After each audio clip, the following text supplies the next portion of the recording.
Tapi saya juga berfungsi juga untuk ngawasi proyek. Saya turun ke lapangan. Saya tidak mau 100% percaya hanya kepada staf.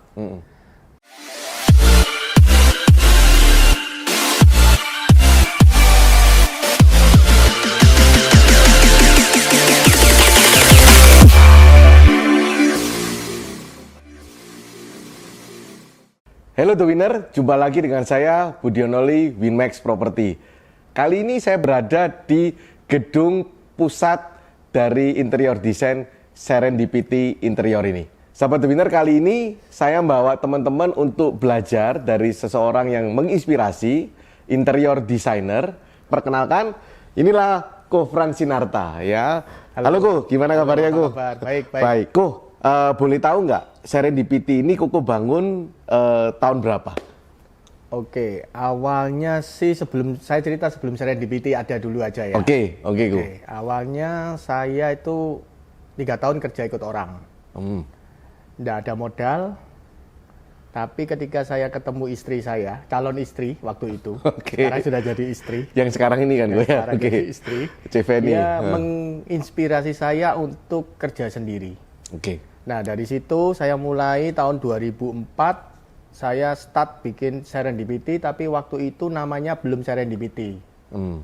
Masih pakai nama Fransinarta Design. Gitu.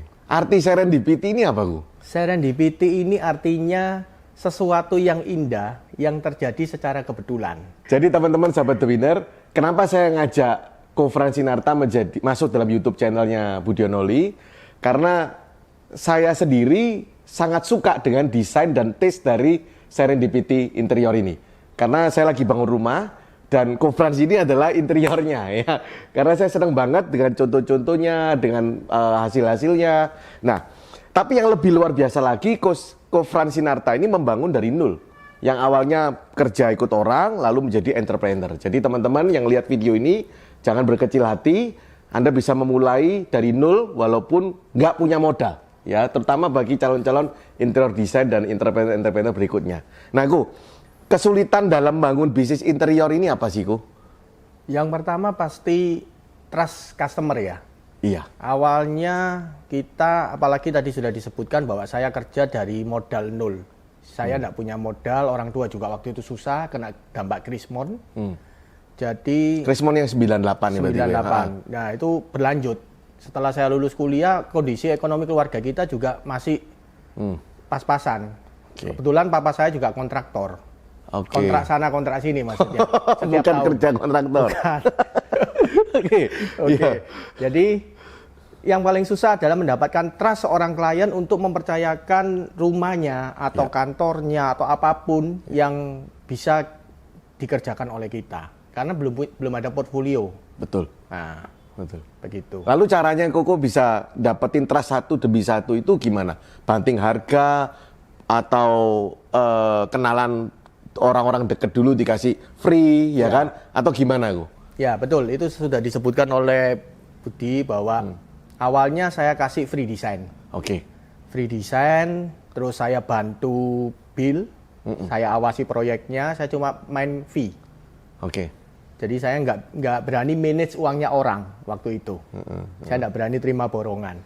Terus setelah itu dari mulut ke mulut, akhirnya order itu banyak. Dan setelah order banyak, baru saya berani menetapkan fee design. Gitu. Sampai sekarang proyeknya sudah berapa, Bu? Wah, kalau dihitung ya ratusan ya. Ratusan ya? Iya. Dari satu, jadi memang inilah mental entrepreneurship sahabat The Winner, yaitu berani giving dulu, berani memberi lebih dulu, nggak usah berpikir uangnya, tetapi trust dulu yang ingin digapai dulu. Ya begitu ada trust, tentu peluang langsung dapat. Betul. Ya, Bu ya. Dan satu lagi yang perlu dipertahankan di bisnis interior ini supaya tetap jalan, tetap eksis ya, itu kita harus servisnya lebih dari yang diharapkan. Jadi kalau saya punya prinsip kerja itu, saya berani kerja rugi asal klien happy. Wow. Bahkan sempat di Jakarta itu saya nggak dibayar klien 1 miliar pun nggak apa-apa. Proyeknya saya selesaikan. Kenapa bisa gitu? Sampai macam-macam. Karakternya macam-macam. Tipikal klien macam-macam. Ada yang memang orangnya baik, yaitu hokinya kita. Kalau dapat klien seperti itu. Ada yang memang tipikal klien yang memang cari. Nah ini yang susah.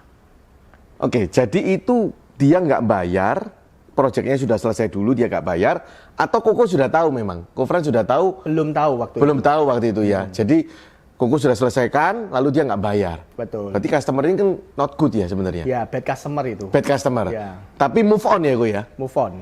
Oke. Jadi teman-teman semua, pada waktu Anda memilih jalan sebagai entrepreneurship, itu pasti ada resikonya. Tapi jangan halu, move on dan kemudian bangkit lagi. Nah, 1 miliar nilai tahun berapa itu, Ko? Waktu itu proyek di Jakarta tahun 2012. Wih, waktu itu bisa dapat rumah-rumah masih masih banyak itu pilihannya. Betul. Wow. Betul. Ya. Jadi memang customer adalah raja, tetapi kita harus tahu bahwa ada yang namanya bad customer, ada yang namanya good customer ya. Betul. Dan itu resiko pekerjaannya, Ko ya. Betul. Oke, Ko. Di sana. Nah, kelebihan dari Koko ini di mana, Ko? Kenapa bisa growth sampai sekarang? Dari segi desain, saya ini spesialisnya apa kalau ditanya? Kalau ditanya, ya spesialisnya saya sekarang saya suka industrial. Terus saya kalau kita lihat di kantor ini suasananya industrial banget. Ya. Terus saya suka modern minimalis. Terus saya juga bisa American style. Tapi pada intinya saya ini tipikal arsitek interior desainer yang palu gada. Ya. Apa yang lu minta, gua ada. Gua bisa lakuin. Ya, itu aja sih. Teman-teman, ini luar biasa banget ya. Dari Kofran Sinarta kita belajar gimana cara membangun bisnis jasa. Ya, karena bisnis arsitek dan interior design ini adalah bisnis pure jasa. Jadi nomor 1 yang selalu diulang-ulang sama Kofran sampai detik ini adalah customer. Orientasinya semua adalah ke arah kepuasan customer, dan saya pikir Kofran ini bisa mendapatkan repeat order dan kepercayaan dari customer, bukan sekedar customer lagi tapi jadi teman ya, Ko ya. Betul. Di situ. Wow. Betul. Keren banget ini, Ko ya. Ko, aku juga dengar Koko juga mengembangkan usaha-usaha lain ya, Ko ya. Betul. Boleh tahu apa aja, Ko? Wah, jadi malu. Kelihatan untungnya lumayan. Oke, gak apa-apa ya. Ini buat teman-teman entrepreneur muda biar ada bayangan. Serendipity adalah perusahaan induk bagi kita yang menjembatani adanya perusahaan lain. Ya, saya ada usaha di bidang restoran. Itu kongsi sama temen. Terus saya juga ada usaha di bidang pencucian rumah sarang burung. Tak pikir pencucian uang, Ko. Itu nggak boleh, ilegal. Ini pencucian rumah sarang burung itu juga kongsi sama temen. Terus dari ini interior ini juga saya ada main beberapa bisnis di main properti ya. Beli tanah di Bali dan di mana-mana, pokoknya ada harga murah saya beli. Lalu dijual ya kan? Iya. Ko Frans, kalau kita lihat ini bisnis interior design ini kan harus bisa mendapatkan trust. Menurut saya ini nggak gampang, ya kan? Karena untuk dapat trust orang itu kita nggak boleh minta-minta. Lu percaya gua, nggak bisa. Di situ kita harus giving dulu, seperti yang Ko Frans lakukan di sana. Nah, bagi interior yang sekarang baru lulus kuliah, ya kan?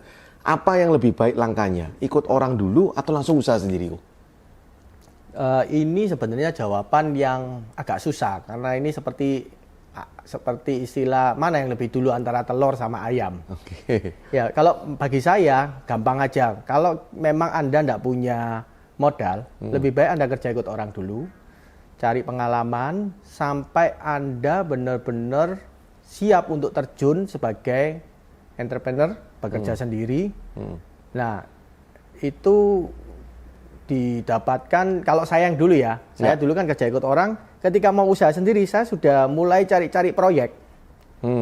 Ketika sudah ada proyek di depan, oh ini bakalan turun, nah itu Anda mau resign boleh, tapi tetap kalau kerja ikut orang kan ada aturan ya. Kita masuk dengan baik, keluar juga dengan baik. Kalau di tempat kita, saya bebaskan. Malahan saya ngajarkan staf saya sebagai menjadi entrepreneur. Nanti suatu saat kamu kerja sendiri. Jangan kerja ikut saya terus. Ya saya suka sih kalau punya staf yang loyal kerja ikut saya terus. Tapi saya suka bisa rilis orang, bisa jadikan orang entrepreneur. Itu beberapa staf desainer saya sudah yang jadi. Banyak yang jadi seperti itu. Kalau Kuku punya banyak staf yang bisa seperti itu, saya sebut dia seperti kita nggak kerja dengan prajurit, kita kerja dengan jenderal. Betul. Perusahaan kita juga otomatis akan berkali-kali lebih cepat, ya kan? Berkali-kali lebih cepat karena apa? Karena kita kerja dengan orang-orang yang luar biasa sebetulnya. Ya. Oke, sip. Teman-teman ini keren banget, ya kan? Kreativitas dari Kofran Sinarta ini luar biasa, sehingga rasa kepercayaan bisa dimunculkan. Kofran, untuk mebel-mebel yang dibuat oleh Serendipity ini, apa kelebihannya? Oke, kalau untuk mebel kita ini based on design, jadi custom. Kita ada workshop sendiri, ada tim tukang sendiri yang kita supervisi dengan ketat, ya. Kita ada standar yang harus diturutin, ya. Karena saya termasuk tipikal arsitek interior designer yang perfeksionis. Selain itu, dari Serendipity Interior ini kita ada satu divisi yang bergerak di bidang furniture yang sudah jadi, yaitu sofa. Kita import dari Denmark. Wow. Ya, itu awalnya 2014 saya cari sofa buat klien di Kuala Lumpur. Saat itu ada pameran interior. Saya lihat brand ini kok keren, desainnya cocok banget dengan desain saya. Nah ini saya langsung jatuh cinta, saya tanya di Indonesia ada nggak, ternyata nggak ada, ya akhirnya saya pegang merek ini untuk seluruh Indonesia. Wow, oke. Sudah meranah sampai ke Eropa berarti ya? Ya. Kofran, karakter apa yang harus dimiliki oleh orang-orang untuk berbisnis, menjadi entrepreneur di bidang Kofran ini? Ya, untuk di bidang saya ini yang pertama harus humble ya. Humble karena apa? Klien, customer itu adalah raja. Tadi saya sudah ngomong, saya sering nggak dibayar klien pun, saya tetap selesaiin proyek itu 100%. Bukan berarti kita nggak dibayar klien, kita cederai mebelnya. Kita rusak propertinya. Itu enggak, bagi saya enggak, bukan saya itu. Terus yang kedua adalah kita harus bekerja keras. Ya, bekerja keras maksudnya begini. Kalau diperlukan kita kerja sampai dini hari pun, ya kita harus kerja. Paginya harus bangun. Jangan paginya bangkong sampai jam 12 siang. Betul, ya, sama aja. Oke. Itu menurut saya ya, dan yang ketiga, yang terakhir adalah perencanaan keuangan yang bagus. Nah, ini salah satu kekuatan saya. Perencanaan keuangan yang bagus, ketika kita dapat sekian, pengeluaran kita harus berapa. Jangan kita dapatnya sekian, keluarannya kita sekian. Nah, ini sudah besar pasak daripada tiang. Nah, ini penting. Itu aja sih tips dari saya. Kofran, boleh tanya satu lagi. Impian Kofran ke depan untuk Serendipity ini apa? Serendipity tetap eksis walaupun nanti saya sampai pensiun. Gitu. Entah itu diteruskan oleh staff, karena saya punya konsep baru ya di usaha saya ini. Saya kepinginnya ini nanti mengundang para arsitek muda, interior desainer muda yang punya kemampuan untuk bergabung di Serendipity. Nanti ini mereka akan belajar banyak untuk bisa menjadi seorang entrepreneur. Ya, apalagi mereka yang nggak punya modal untuk kerja sendiri atau mau kerja ikut orang tapi bingung milih yang mana. Ya nanti kalau cocok atau nggak cocok ya. Nah di sini saya maunya nanti mereka begitu jadi, mereka bisa berkarya di tempatnya masing-masing. Misalkan nanti ada Serendipity Aceh, Serendipity Jakarta, Serendipity Bali, Bandung, dan kota-kota lainnya, Makassar atau manapun lah. Itu impian saya. Dan mereka bisa jadi entrepreneur berikutnya di bidang interior design.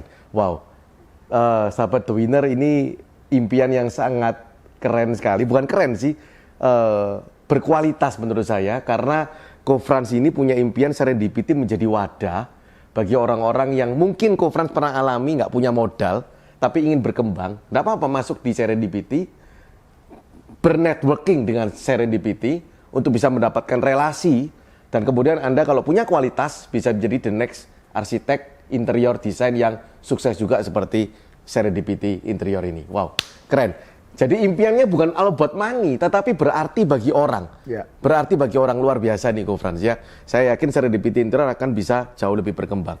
Oke, sip teman-teman semua, sahabat The Winner. Itulah perbincangan kita dengan Kofrans Sinarta, pemilik atau founder dari Serendipity Interior. Sekian dari interview kita. Thank you Kofrans Sinarta, ya kan? Oke, saya Budionoli, Binex Property, dan Saya Frans Sinarta. salam sekarang pasti bisa.